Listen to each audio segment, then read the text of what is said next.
Welcome to the Strangeology podcast. I'm your host, Jeff Foran. From cryptozoology, ufology, and the paranormal, to legends, forbidden history, and more.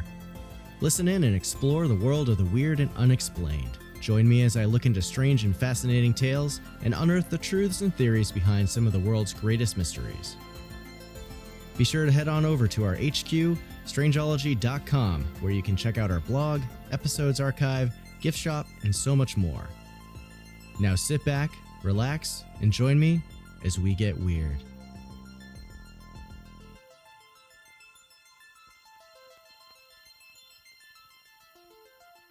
All right. Hey, everyone. Welcome back to the show. It's been a minute. So you're probably wondering why there wasn't an episode the other week. If you don't follow me on Instagram and other social media, I was ridiculously busy getting ready for Cryptid Bash, doing a lot of last minute things. I had to construct this folding panel for my table that showcased like t-shirts and prints and stuff that I was selling, and also making like hundreds of 1-inch buttons. So it was a lot of work. And on top of that, I was in the middle of editing together a new top 5 cryptid video for my YouTube channel. It's on the top 5 cryptids of Washington State, and if you haven't checked it out yet, definitely do. It's up there. It's been live for a couple weeks, and it would help me out a ton if you did the standard like, comment, subscribe, and shared it with friends and stuff. Would really appreciate it. Had a lot of fun making that one, and I've got a couple other short analysis videos that I've uploaded recently too, kind of looking at some videos that were going sort of viral, and just kind of see what the deal was with those. And those are fun to do. So I'm going to try to do more of those in the future to kind of add more stuff over on my channel. So yeah, we'll see how that goes in the future.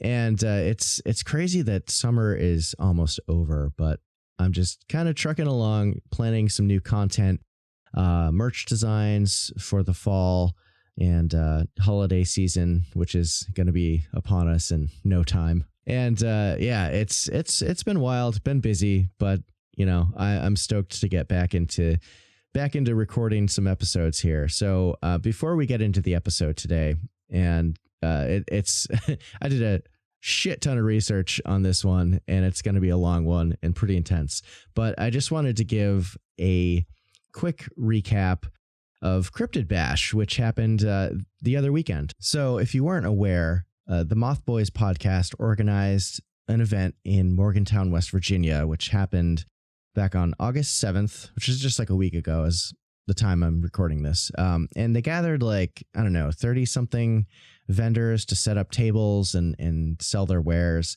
And I drove down to Vend. They invited me to come down. And I was like, hell yeah.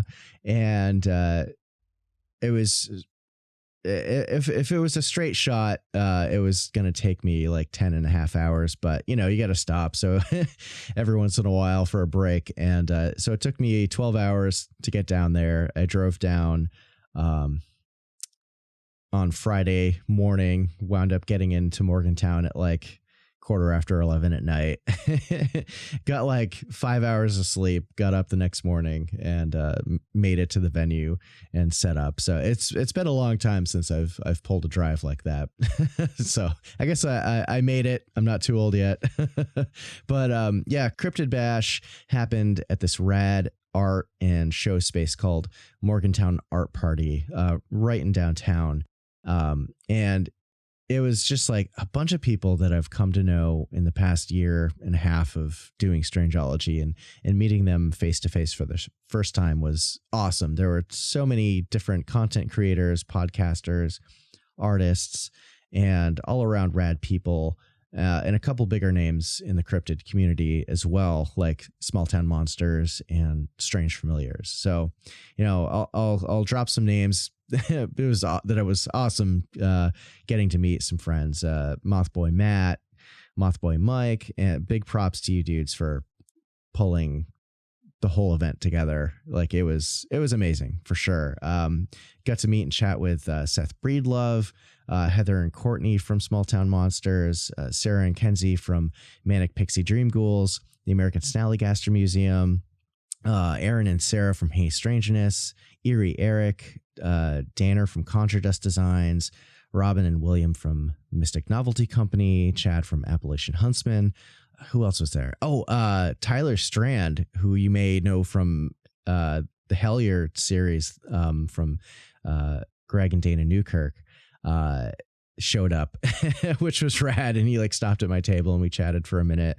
And thanks, Tyler, if you're listening, for grabbing one of my Mothman stickers from my table. That was pretty cool. Asher's from Wednesdays We Talk Weird was also there. Jonathan Dodd and his brother Joe, Easton Hawk, and Andrew from Strange Days Zine. It was a solid crew of people there, and there were tons of other people I'm probably forgetting. But the event went far better than expected from what I heard, and tons of people showed up, and it was pretty overwhelming at times, but it was totally awesome. And if I've learned lessons from vending at events for the future, it's that I need to bring a cooler or something with food and extra drinks for the day, because I had to duck out near the end of the day to run to a convenience store around the corner because I was just dying. And B, I need a helper for my table because it's hard to keep up with the constant flow of people, especially if you need to, tap out and you want to go network and talk to folks and maybe stretch your legs a little bit. So hopefully at the next event I'll have some help with me. But thanks again to Moth Boys and Morgantown Art Party for making Cryptid Bash happen. And thanks to everyone who came out to the show and supported all the different vendors, myself included. I'm definitely looking forward to Cryptid Bash 2 next year and more events in the future. So if you didn't go this year, you'll definitely need to come to the next one. All right, folks. So that's enough of that. This is my first research-oriented episode in a few months, actually. I think since May, when I last did the episode on the Grand Canyon Lost City. And then I did a whole series of interviews back to back. And I was planning on trying to splice in a few research episodes in between, but with getting ready for Cryptid Bash and everything, it just kind of worked out that it was just like 5 in a row that were all interviews, and they were all super fun and awesome. And I've got a growing list of people that have reached out to me or that I want to reach out to book new interviews for this fall. So I'll try to do them like sporadically rather than back to back. But before my, I guess season 1 of this show is over, I think I'm going to try to end it at 20 episodes and then take a few weeks off from doing episodes so I can, plan out logistics of all that stuff, and then start on season 2. But yeah, I wanted to get back into researching and presenting some interesting topics that I've been reading about lately for everyone out there. So kind of like back to basics. And I figured since I was just at Cryptid Bash, and it's been a while since I've covered a cryptid on the show, I'd dive into a real mysterious cryptid, or rather like a creature or entity. It's, not necessarily a cryptid. We don't really know how to classify this yet, but let's jump into it.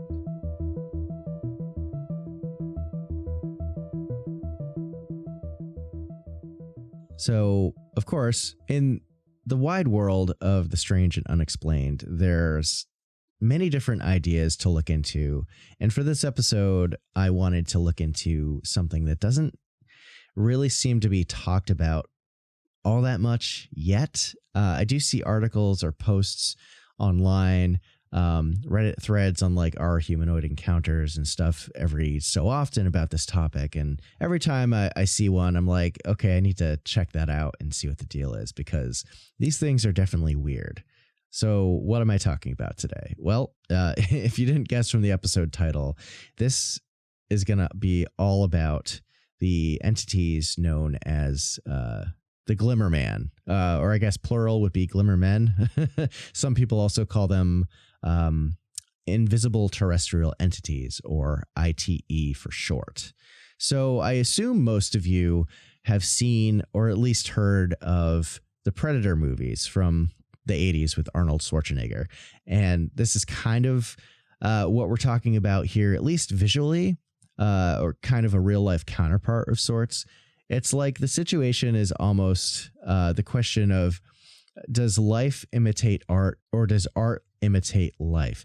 And I'm not saying this is an alien creature per se, but what I'm getting at is that the entities that people are reporting seeing that they're labeling the Glimmer Man is essentially this humanoid form that is invisible, or mostly invisible. Like, according to eyewitnesses, these things, they're not like 100% invisible unless they're completely still.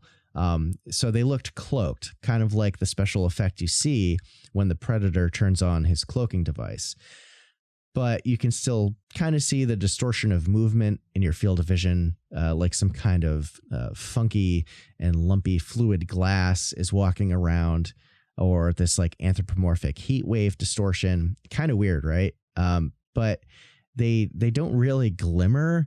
Some people do say it looks like a slight shimmer, so maybe that's where it's coming from. And I think a good way to describe it is that they're essentially translucent in nature. And some people have described it also as looking like plastic wrap, heat waves that you can see on a summer day that's emanating from hot pavement, or like a mirage of sorts. And information is a bit limited on what these things are, since you can only gather so much from seeing a translucent thing.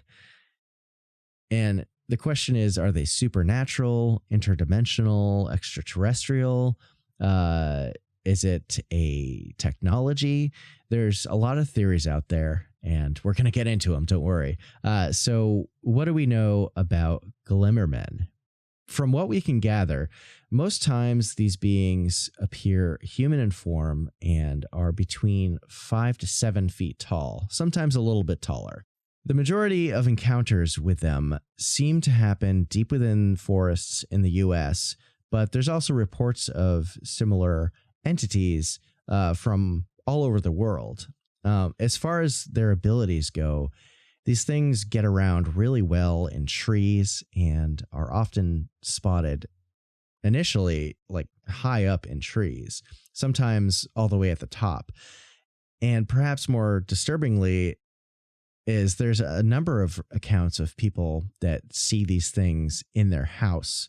They're just hanging out, and all of a sudden they see this like weird humanoid looking translucent distortion that's like moving through the house, which might be something else, but we'll get into some stories about that later.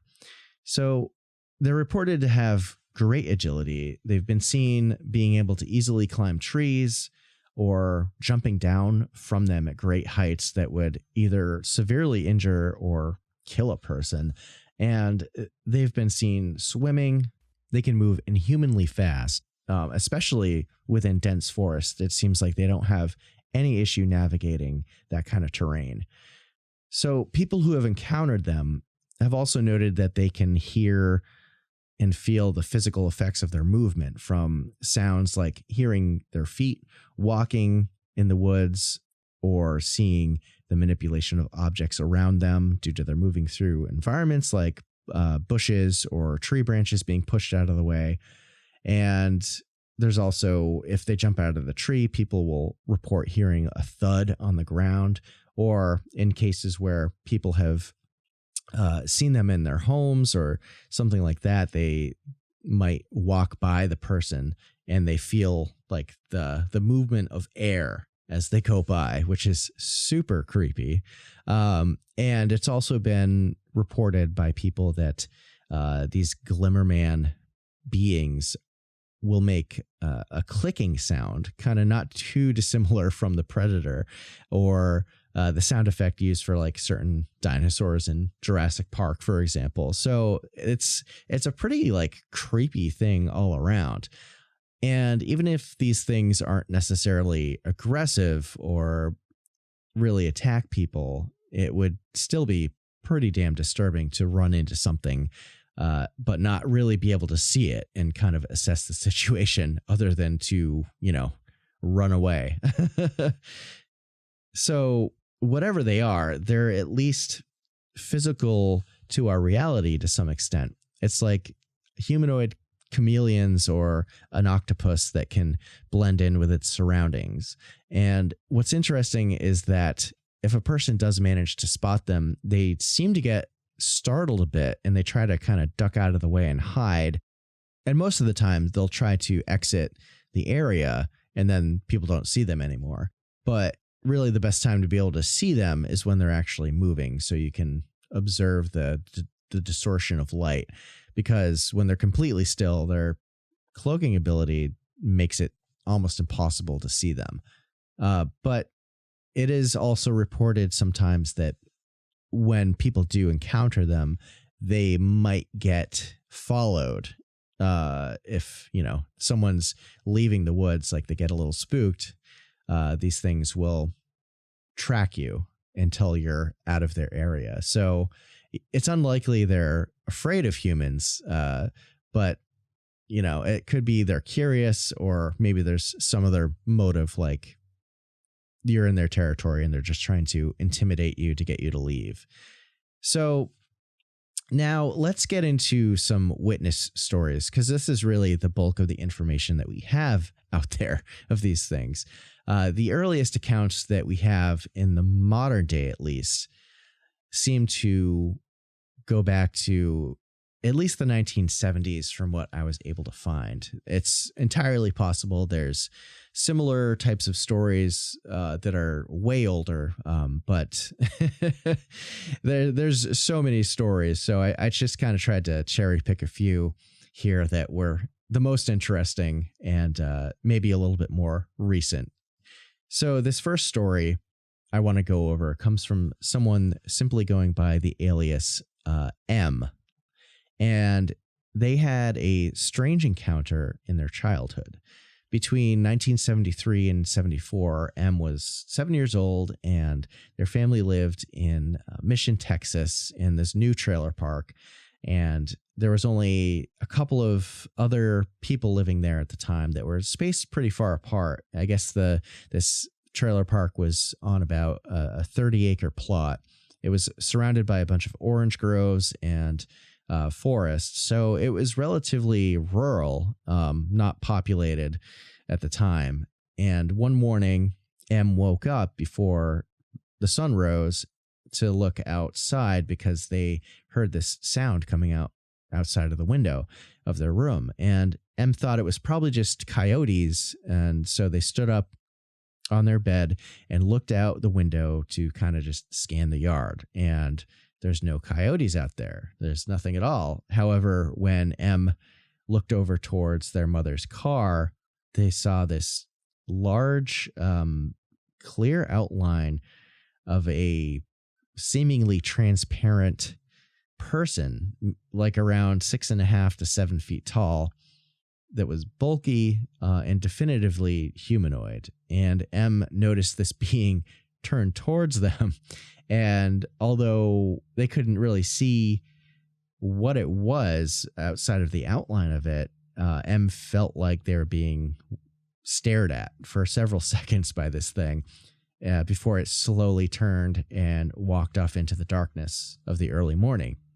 Now, M ran to go wake up their parents, but they just said it was probably a bad dream. Isn't it? Isn't it always? Except a few days later, in the local paper in town, the Mission Monitor, there was a story about a local woman who witnessed the exact same entity, this invisible man. And the paper essentially, ridiculed and made fun of the woman, calling her crazy.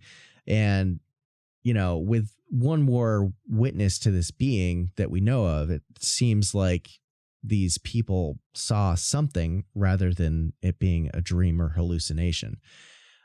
And after this incident happened, M began to recall certain events before they woke up to that noise, and basically remembered that there were two of these invisible beings in their room in the middle of the night, shining some kind of green light around, like they were looking for something. And M said it felt like they were trapped in a thick jello and couldn't move at all in their bed.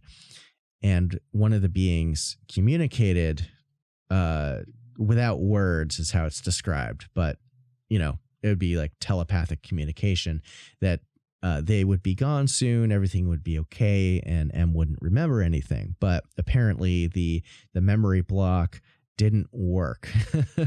So it's a really interesting story, and it sounds a lot like a typical alien abduction scenario. However, there wasn't a UFO sighting or an incident of getting actually abducted. So perhaps this is a different but similar phenomenon.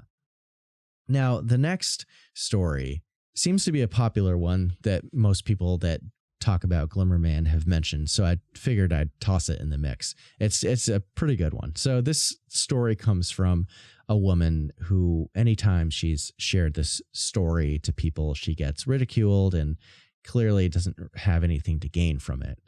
Her story begins when she was 5 years old, and she mentioned that she grew up in a town close to the Cahokia Mounds in Illinois. So, maybe there's some kind of ancient connection. Who knows? But one day she was playing near the edge of the forest at her grandmother's house, and she loved to dig in the dirt, collect rocks and arrowheads from the ground, which were plentiful in the area.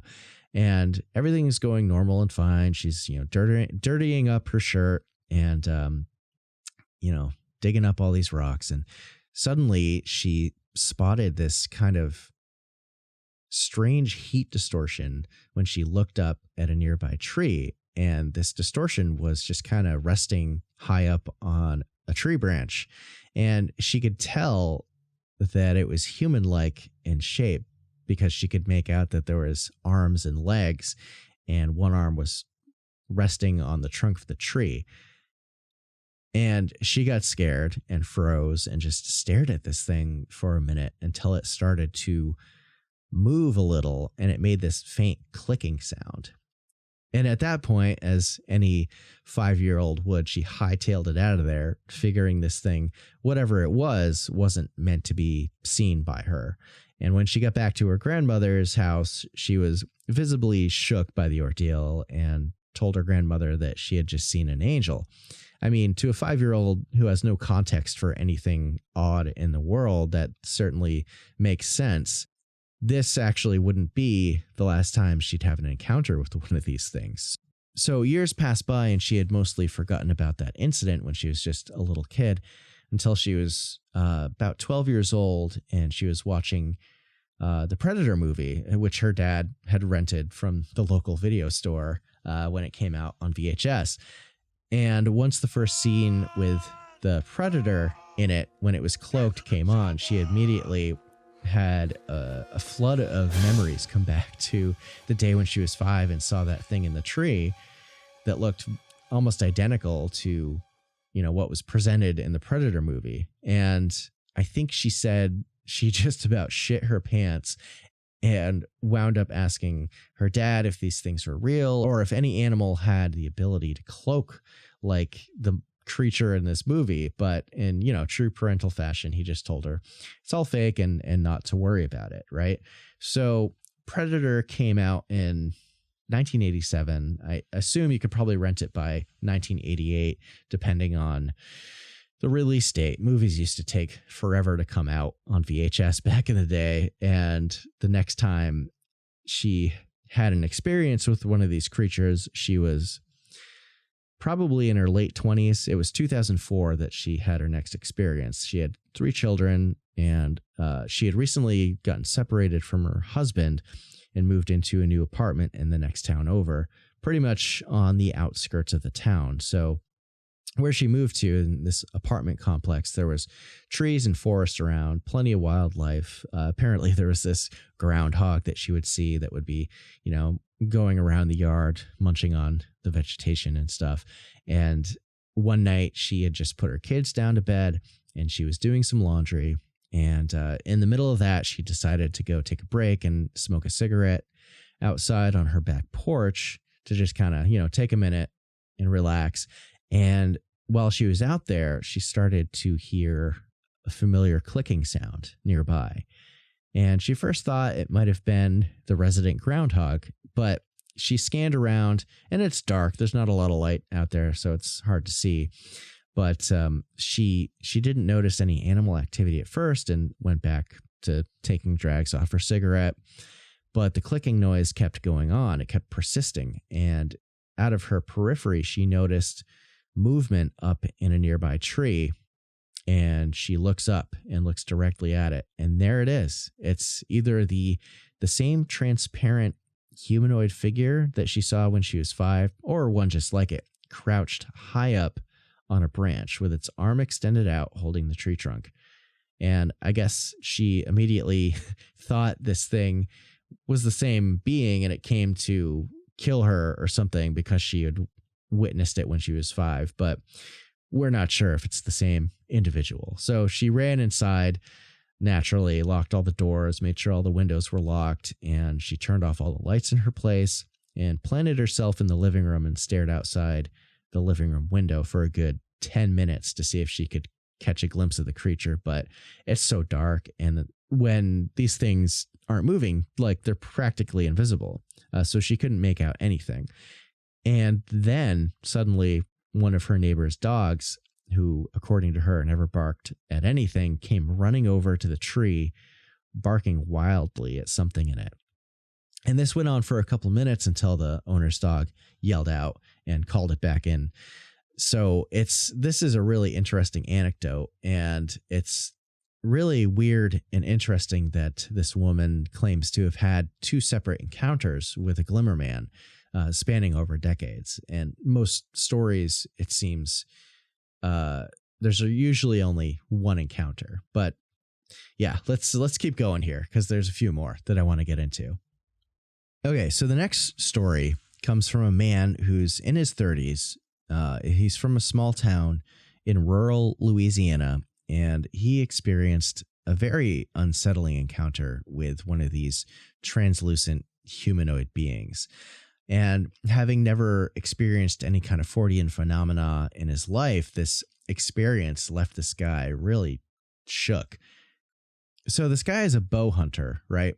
And during August of 2017, he and his cousin, who he always goes hunting with, decide to go deep within the woods of the Kisatchie National Forest, which they keep going well off the beaten path to scout around for good spots to hunt deer, putting up trail cameras, camping around the area just to find the best areas to hunt and give them an edge for the upcoming deer season. And after a few days, they're setting up their camp for the evening, and this guy, his cousin, asks if he has heard something following them. And he thought his cousin was just messing around and playing a prank. But his cousin assured him that it was no joke. And his cousin said that he could feel and hear something that kept getting close to him as they were hiking through the woods. And then it would get close and then it would back off after a few moments. And this thing kept repeating the process over and over. Like, his cousin could feel the presence of it and could also hear its movements through, the brush and the leaves on the forest floor. So the men decided to keep setting up their camp, but now their senses were kind of on high alert to any sounds or anything that might be off about the situation. They don't know if it was a mountain lion or a bear or something that might be dangerous. So, like when you get that sixth sense, if you're out in a remote area in the forest and there's a predator in the area, no pun intended. But sometimes you can just like feel like you're being watched. Like I used to live in a place that was, gosh, I think 2-3 miles off the main road up a mountainside. And I went hiking pretty far out in the woods, and there's where I'm from, there's these snowmobile trail networks that run all over the state.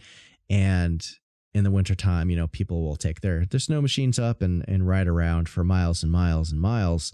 And I went hiking and found one of these trails in the early spring one year and was just kind of walking around. And there were stories that there was a big cat that lived up on the mountain, and saw some weird prints and stuff. But eventually I started getting the feeling like I was being watched, and it was a really weird feeling that came over me. I was like, I got to get out of this area, like calmly and quickly.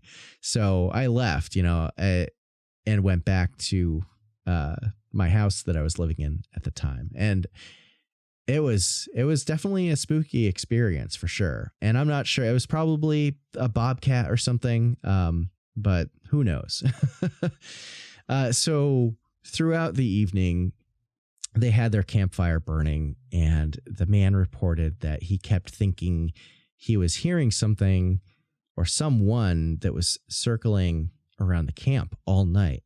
And he even thought that he saw some kind of shining, glimmering thing in the darkness of the forest nearby throughout the evening. I mean, that alone would make me say, nope, we're packing up and getting the hell out of here. And I guess he wound up falling asleep, had his pistol right next to him just in case there was like some psycho out in the woods or a big cat or something that might harm them in the middle of the night. But thankfully, nothing happened. So the next morning, they decided to carry on with the scouting trip. They packed up their camp and continued hiking through the forest for the whole day, searching for more spots to hunt at. And they stopped around midday to make some lunch. And this guy had this little pocket stove that he would use to cook up freeze-dried food. And the stove, when it was going, it gets pretty loud. And so any ambient noise or animal noise in the forest was drowned out. So if anything was approaching them, they weren't really going to be able to hear it. But most of the time, when there's humans in the forest, most animals will try to avoid people because they've learned to become afraid of us. You know, we're technically like the apex predator on the planet, right? So, you know, unless you're running into bear cubs and there's a mother bear nearby, she might charge you and try to protect her cubs, right? Or if there's like a really hungry animal. I know there's definitely mountain lion attacks that'll happen, but for the most, and those are even super rare. And I don't think there's mountain lions in Louisiana. So when they were getting ready to dig into their meal, the guy's cousin shot straight up and froze in place. And this guy was like, what the hell are you doing? But his cousin was just like silent, didn't reply, and was just staring off at this clearing in the woods about 60 yards away. Now, clearings in the woods are sometimes bad news anyway.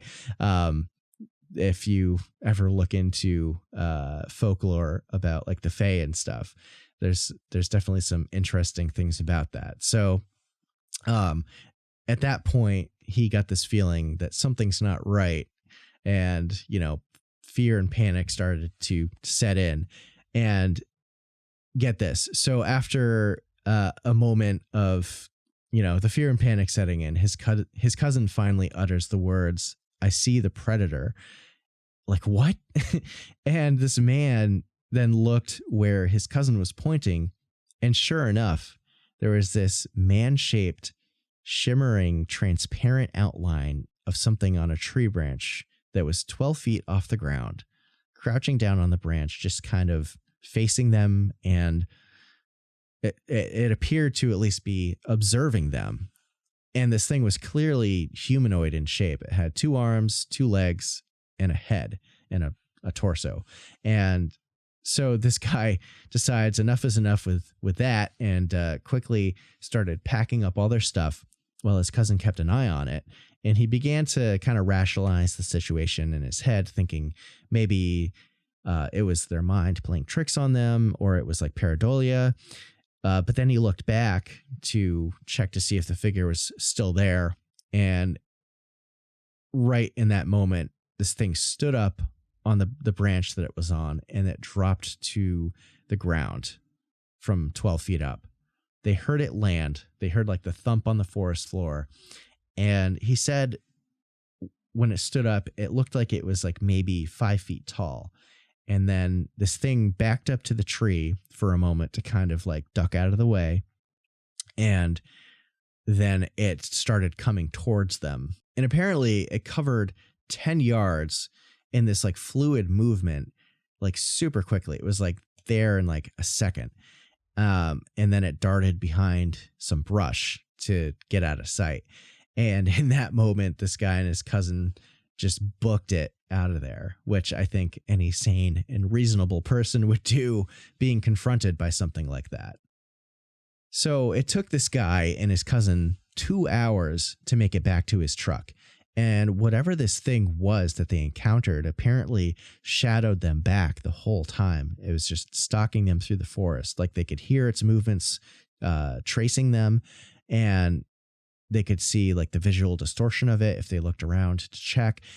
And they finally made it to the truck and got the hell out of the area. And he made it home and, wound up telling his wife about what had happened because she could tell he was quite disturbed by something. And the guy didn't go back out to the Kisatchie National Forest for quite some time, except to retrieve the trail cams he left out there some weeks later. But thankfully, the next time he went out, he apparently did not encounter this Glimmer Man entity. But that's not where his story ends.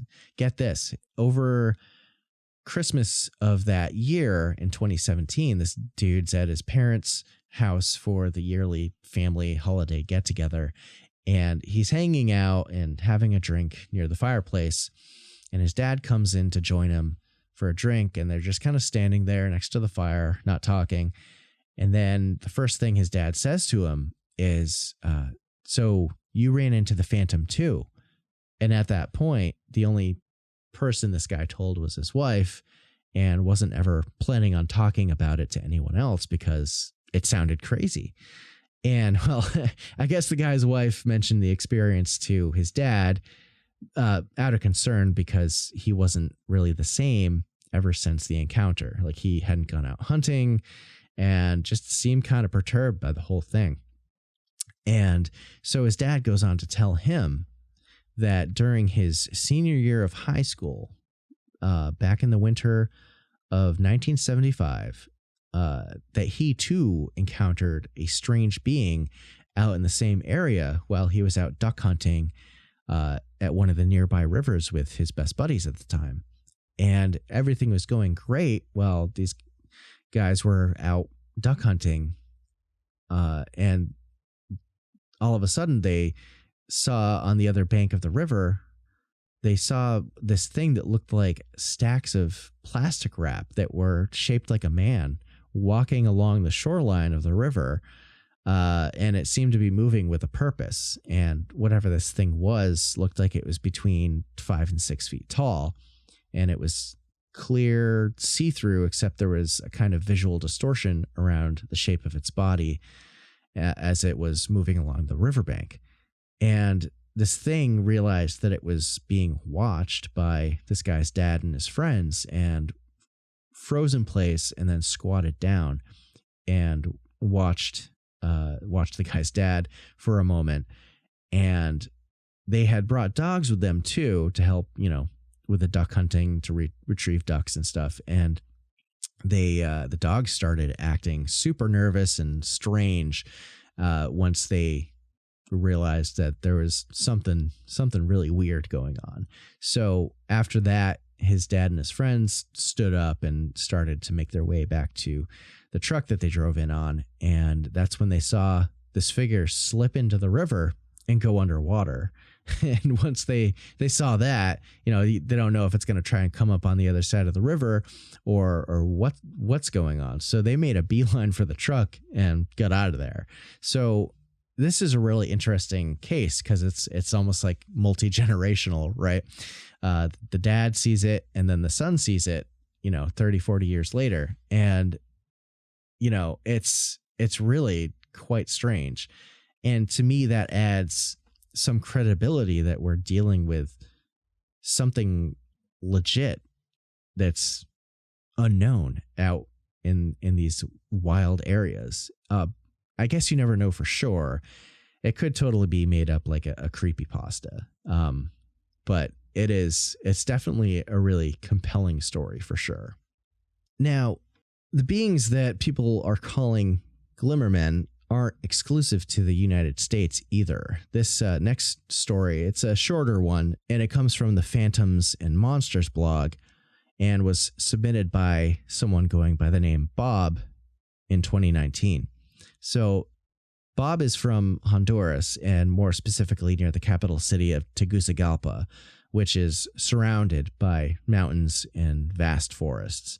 And the story goes that Bob was visiting his friend who lived in a mountainside neighborhood right outside of the city. And he had just had breakfast and went to wait in the guest room and to hang out with the family's dog.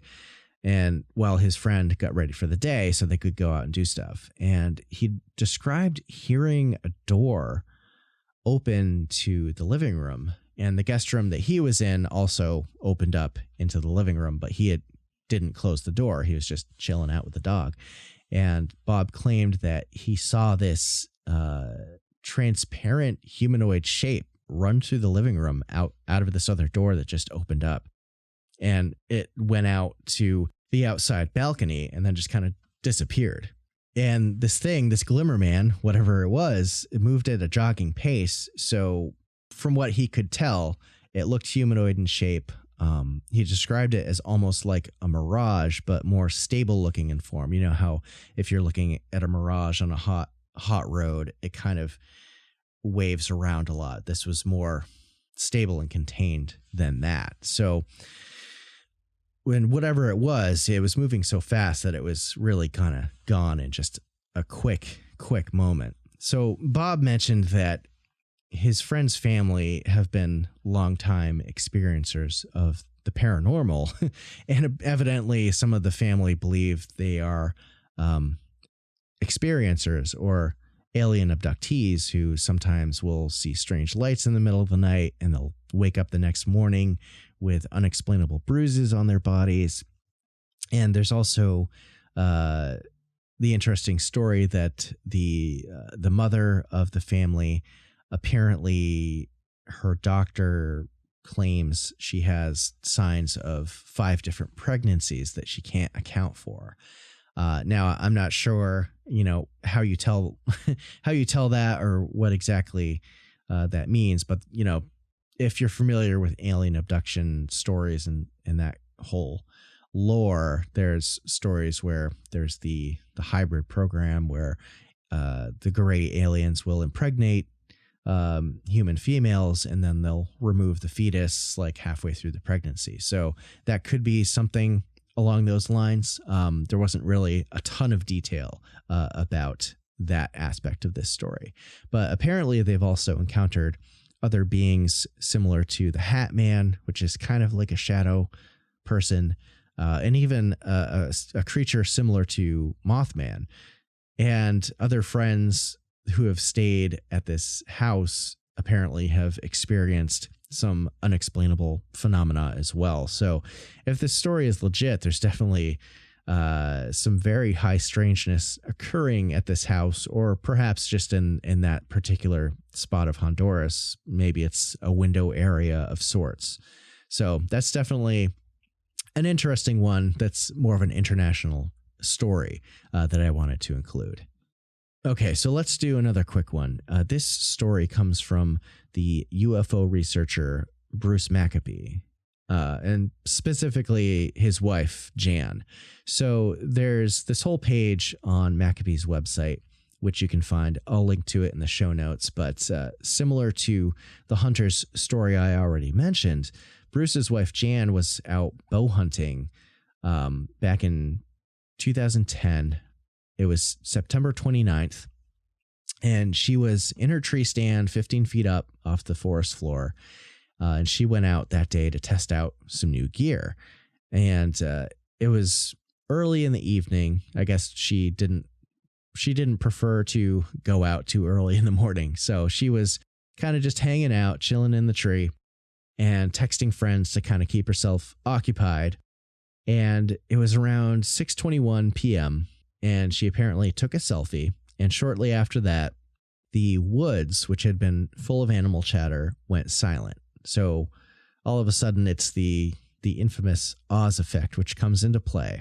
And Jan thought maybe a coyote or a big cat might be passing through, since whenever there's, a predator nearby, local wildlife tends to quiet down, and humans included. But Jan was hanging out up in the tree and was staying pretty quiet. So probably she was a little bit undetectable to most of the wildlife in the area. It's like no birds or insects or squirrels were making any noise. And after she realized that was going on, everything was strangely quiet, she texted one of her friends to tell them that this was happening and how odd was this. And it was right then that she claimed she saw this weird visual effect moving across her field of view, a mere 15 to 20 feet away from her, and also 10 feet higher in the trees, so 25 feet off the forest floor. And she described it as if she was looking through a plastic wrap or a heat distortion emanating from a hot road, and was very similar to the effect, again, of the predator being cloaked in all those, action movies. And Jan rubbed her eyes, thinking she might have had a floater that was passing through her field of vision. But sure enough, when she looked again, this thing was still there, and it was moving along until it disappeared. And then once it was gone out of sight, the forest came alive with sound again. And Jan actually tried to take a picture of the distortion, but it's really a crappy picture if you go check it out on the webpage. All it shows is some kind of light distortion. Like if you're looking at a light bulb and you're squinting at it, and you can kind of see some like rainbowy lines. And then it appears on the left side of the picture, there's hair, which might be hers, or maybe it's the creature's. We're not sure. But for whatever reason, and this is interesting, she had a BlackBerry phone at the time. And it defaults to taking photos at a 1024 by 768 pixel resolution. And the picture that she tried taking of this distortion moving through the forest in the trees, for some reason, the camera on the BlackBerry took a smaller picture at a lower resolution at 528 by 400 pixels. And apparently she didn't even know how to change the settings on the phone camera. So there's an additional element of some high strangeness here beyond seeing like this otherworldly thing moving through the trees, where maybe it potentially affected the technology. So the picture of it couldn't be taken and would be distorted. So that definitely makes me raise an eyebrow. Maybe the phone just glitched, or if she did see Glimmer Man, it's like, do they have the ability to affect human technology? It's definitely a weird one. And in cases of encounters with alien entities, there's definitely lore about it affecting electronics like cars and your cell phone and cameras not working and that kind of thing. So whatever this phenomenon is, maybe it has the potential to manipulate and affect human tech as well. Okay, so this is getting close to the top of the hour here. Let's do one more story before we kind of try to look at some explanations for what these things are. So this one is pretty interesting, and it comes from the book Hunt for the Skinwalker by George Knapp and Colm A. Kelleher, which I've got to do. I've got to do a whole episode dedicated to Skinwalker Ranch at some point. I recently finished up watching the second season of the History Channel show, and it's pretty fun. But I had to include this one because this story sounds a lot like a Glimmer Man encounter. Now, if you're not familiar with Skinwalker Ranch, basically it's this ranch located in northeastern Utah in the Uinta Basin where a lot of weird stuff has gone down. Bigelow Aerospace acquired the ranch in the late 90s and conducted a lot of research there privately with NIDS. And more recently, Brandon Fugel, who is a real estate mogul in Utah, purchased the ranch and continued to have research done there. And obviously now there's a History Channel show about it, which definitely check it out. It's fun. So before it was Skinwalker Ranch, it was known as the Sherman Ranch, and the Sherman family bought the place in, I believe it was the mid to late 80s, and lived there and experienced all sorts of weird activity.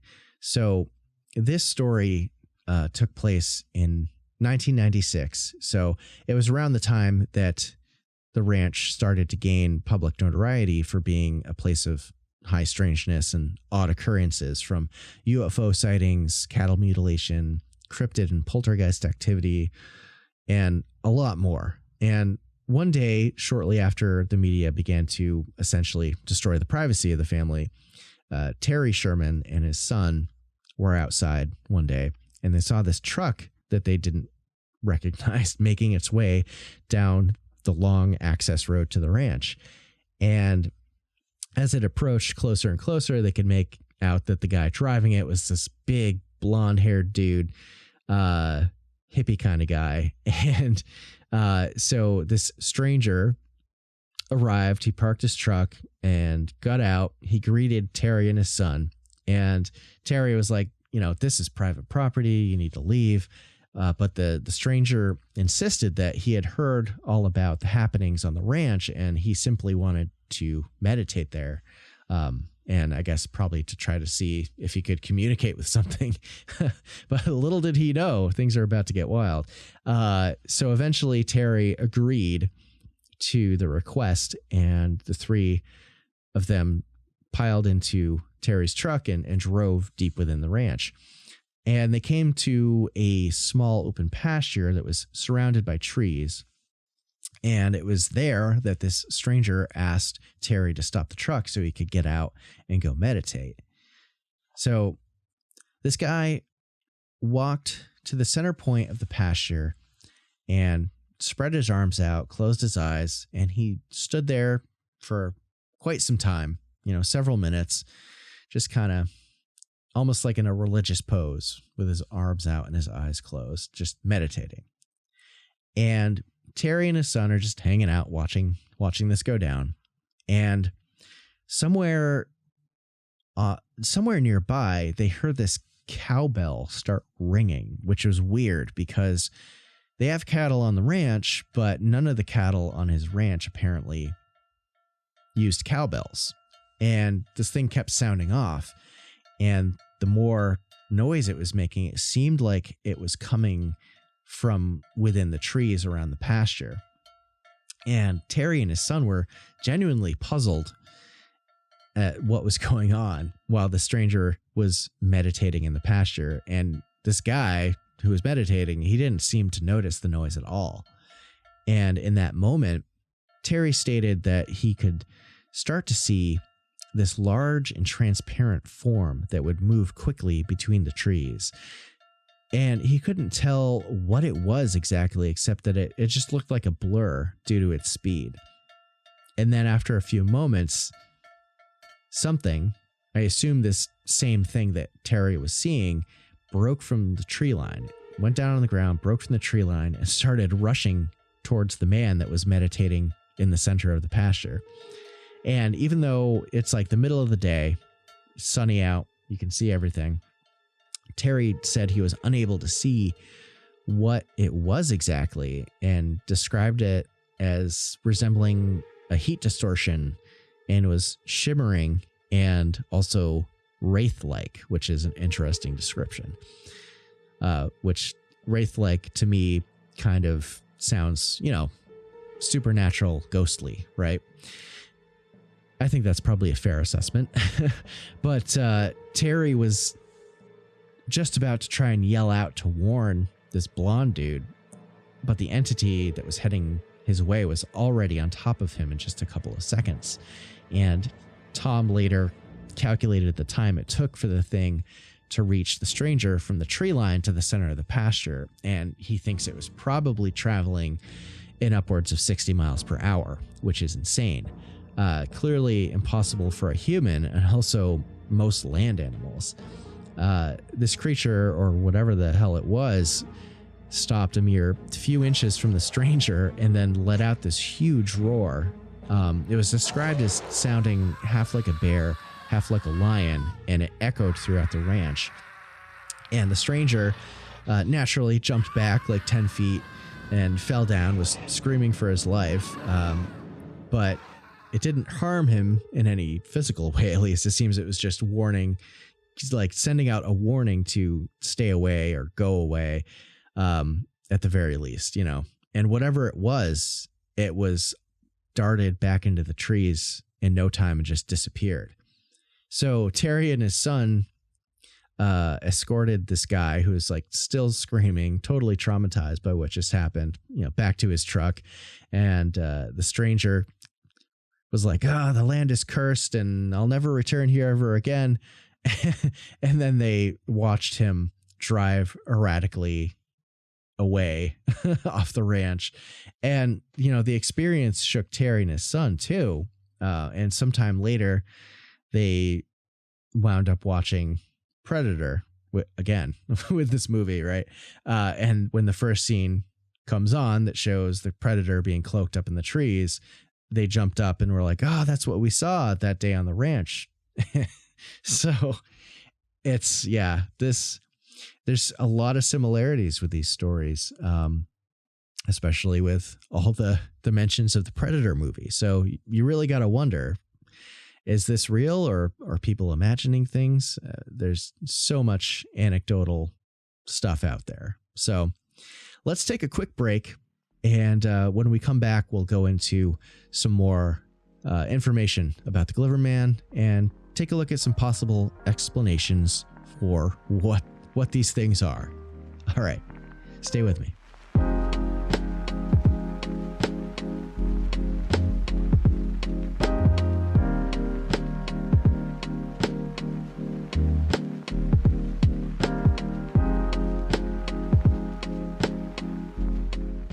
Okay, just a quick break for a patron member shout out. So just trying something different instead of throwing this in at the end of the show. So if you didn't know, Strangeology has a Patreon, and it's a small operation still here on the podcast. So I don't have sponsors or anything like that.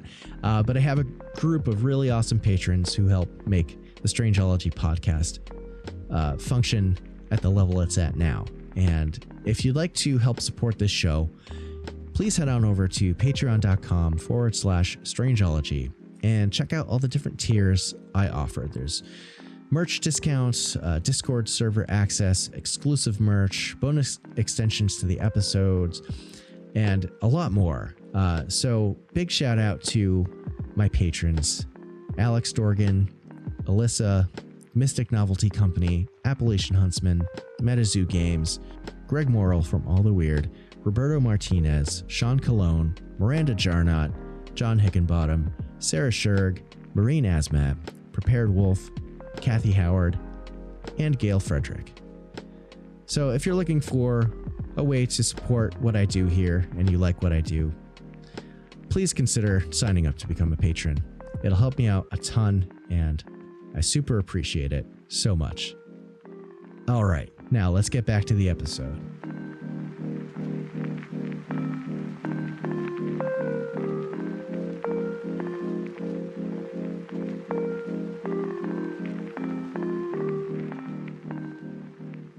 right, we're back. So that was a lot of stories. I originally only picked 3, but then I was like, I need more than that. There's so many out there. A lot of good ones too. If you do a quick search. So what exactly is the Glimmer Man? Is this being its own thing, or does it potentially have connections with other beings? Is it a cryptid or just something else entirely? There's a number of theories out there that I want to go over because we just don't know if this phenomena is one type of entity or multiple different types, or if it's just part of the larger phenomenon of high strangeness in the world. You know, this is definitely a head scratcher for sure. So the first theory I'm going to talk about here is the theory of military experiments and technology. So sightings of these mostly invisible things could potentially be experimental military technology. Cloaking technology is something that's been in development for years, and it's certainly possible that some accounts could be explained by this, but anything that's been made public seems to be decades behind whatever potential technology the Glimmer Men could be using. A cloaking device that covers the body in a form-fitting way, some kind of like nanotech that's sewed in or lined into clothing, but also gives its wearer superhuman abilities, like the ability to move very quickly, to be able to jump up and jump down from great heights. But then there's the fact that most encounters seem to happen deep within forests where nobody else is around. So does it make sense that there'd be a military experiment happening way out there and also far off of any kind of like base or installation? And then ones that are seen near civilization, stories talk about these entities letting themselves into people's homes and just kind of hanging out until they get noticed, and then they leave quickly. Oftentimes they'll leave the door open, like jerks. And I feel like chances are it's only a small number of sightings that could potentially be explained by an experimental cloaking technology.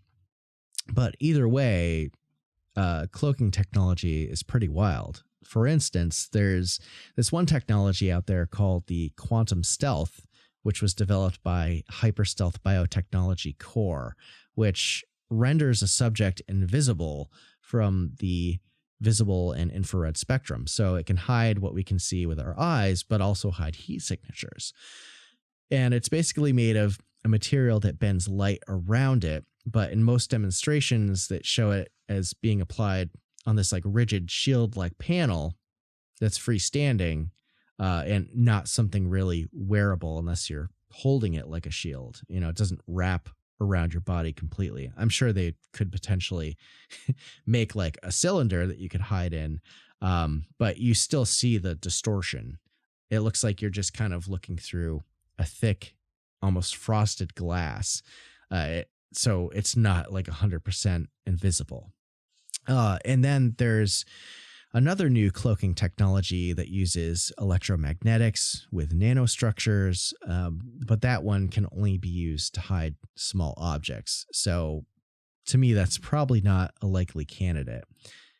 And then one more cloaking technology that's being developed is a project to create a synthetic cephalopod skin to mimic the camouflage abilities of octopus and squid, which out of these 3 is probably a more likely candidate if it could be utilized in like form-fitting clothing or something like that. But I don't know, guys. There's some pretty wild tech being developed, but I'm not sure it explains the Glimmer Man phenomena totally. Maybe these things are intelligent beings using advanced tech themselves, or perhaps they have a natural ability to blend into their surroundings, or they're just supernatural and not on our plane of existence. We just don't know.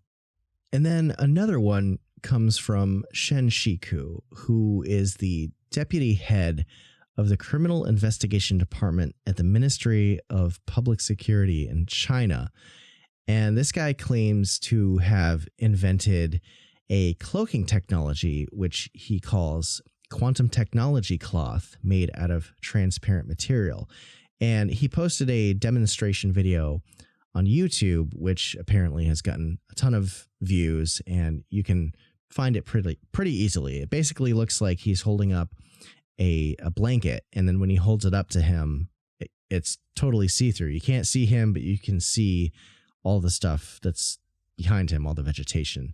But some believe that he might have used some kind of advanced video editing software, maybe some green screen action, and that it's all just kind of fake. But apparently it hasn't been proven either way whether or not that particular technology is real. And if it is real, it's pretty impressive and would probably be the best application for this kind of thing if this is what a Glimmer Man might be.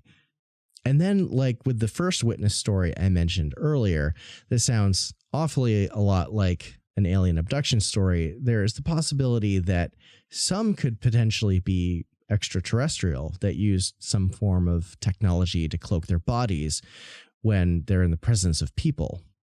However, I still have to wonder about these beings that are seen deep within national parks and other heavily forested and mountainous areas around the world.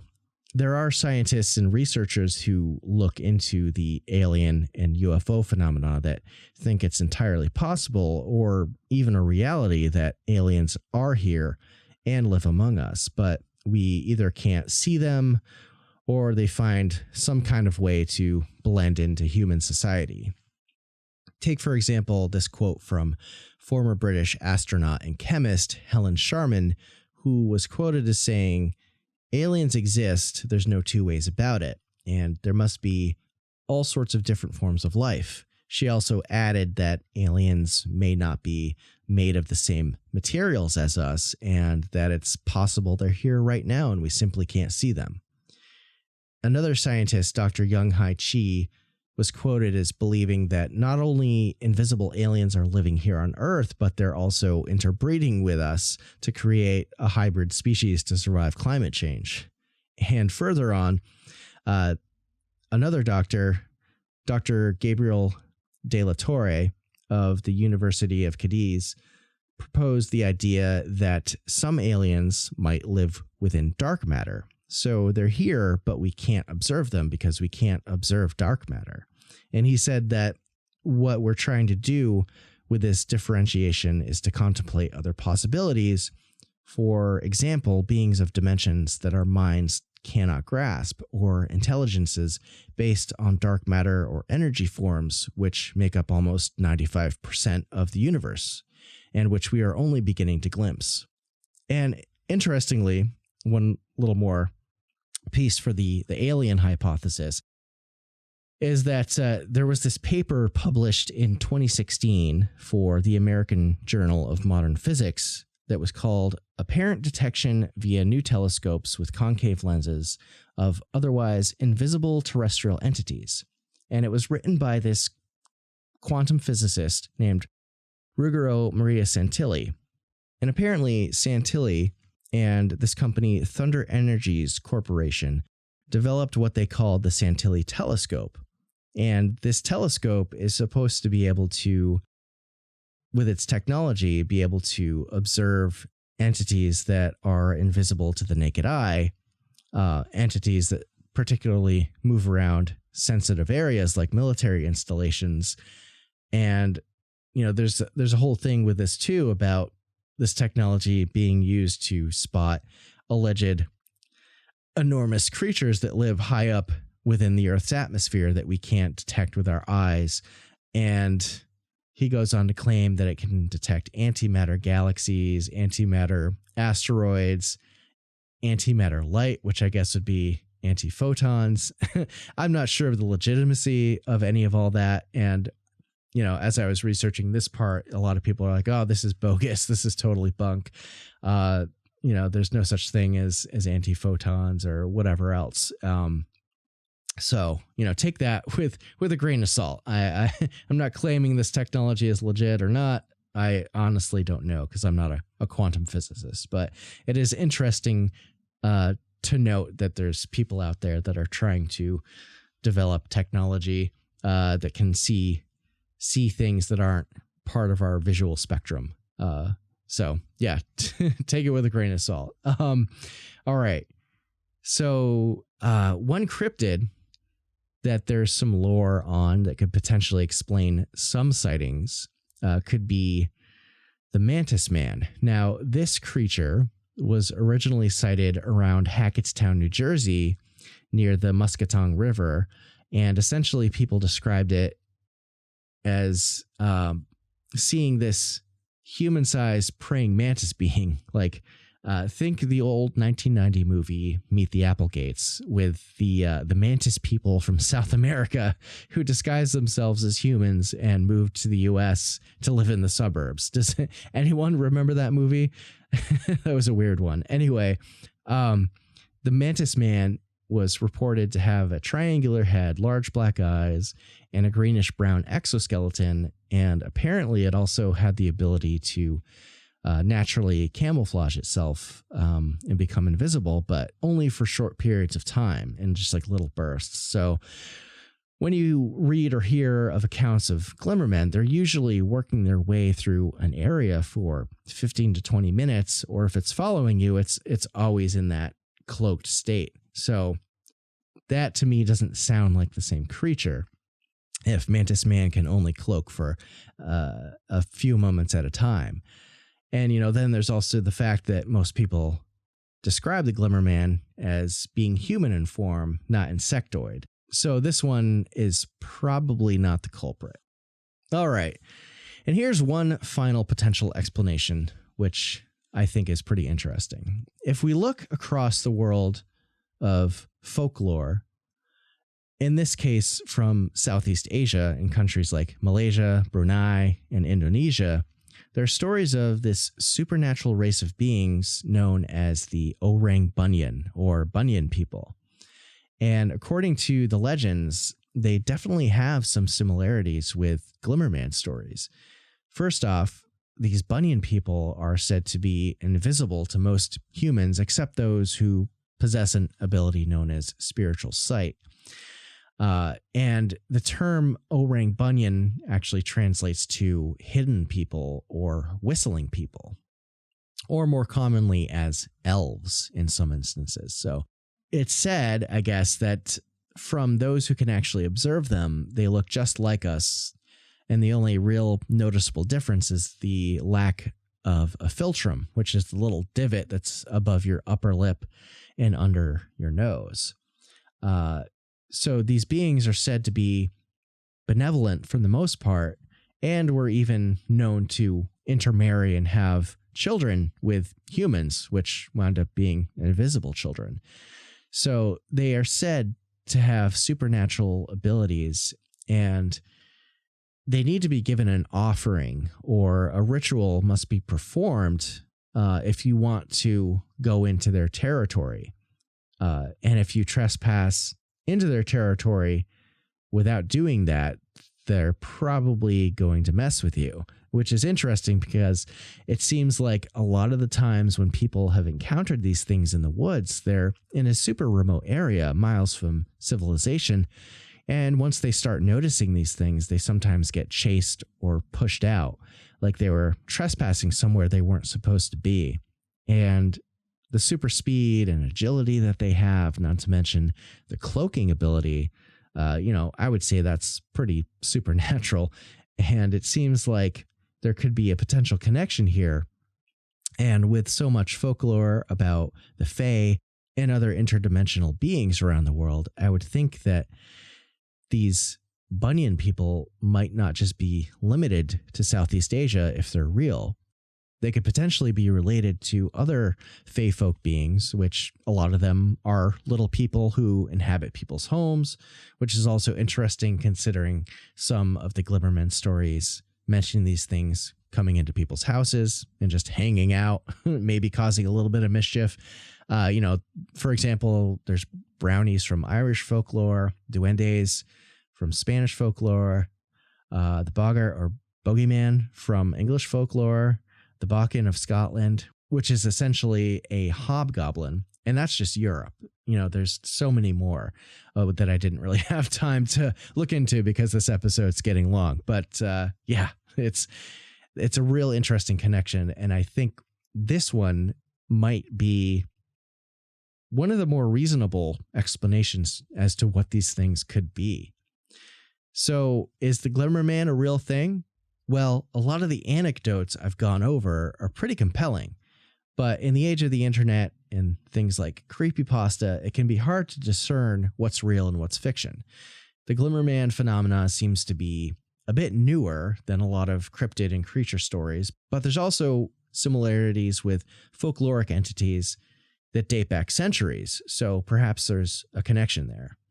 And there's also some interesting videos that people have taken, which again, hard to say if they're legit or if they're faked, but they seem to show the movement of transparent, glassy, heat distortion, humanoid shapes moving through the forest, which is, if it's real, that's a little disconcerting for sure. I watched one of them late night when I was researching for this episode, and I probably shouldn't have.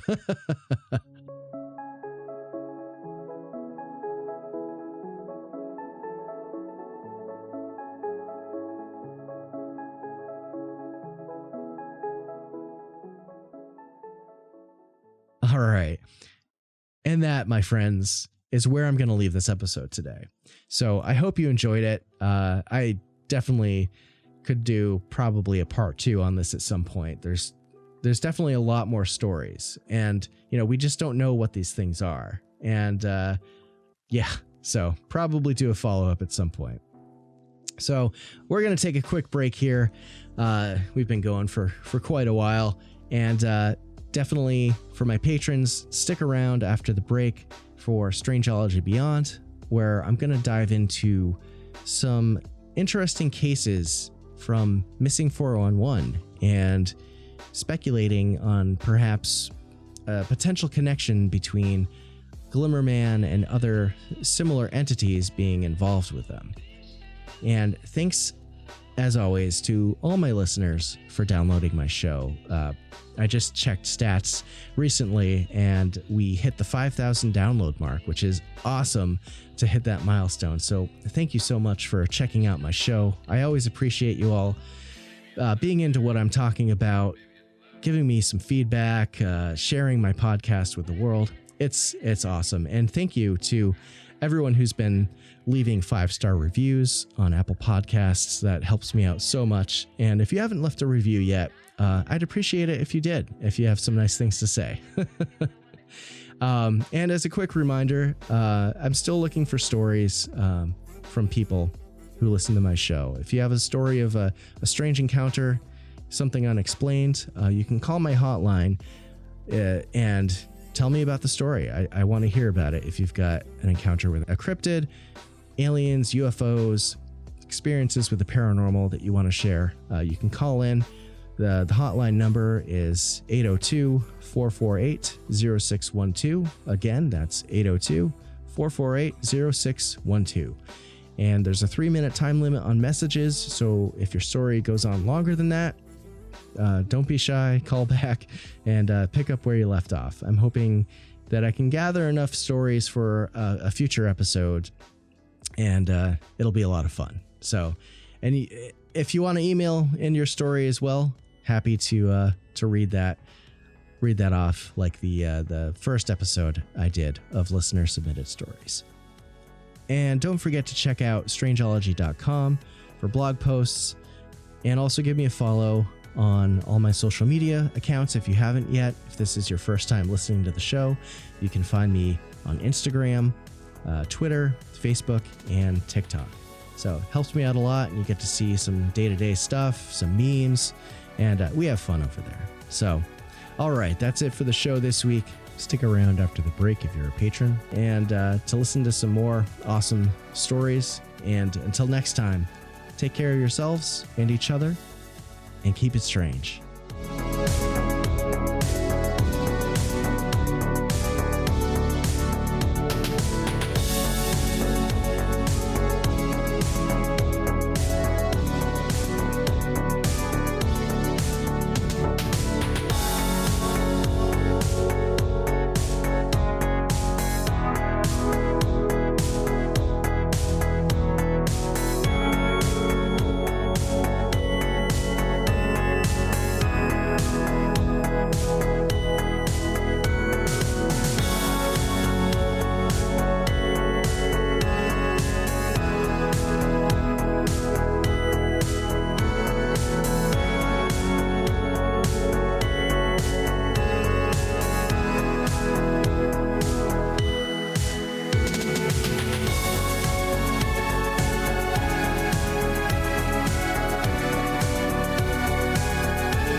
Hey everyone, welcome back to the Strangeology Beyond segment of the show. Thanks for sticking around. I have to say, the Glimmer Man stuff unnerved me a little bit, especially after I made the mistake of watching some videos of those alleged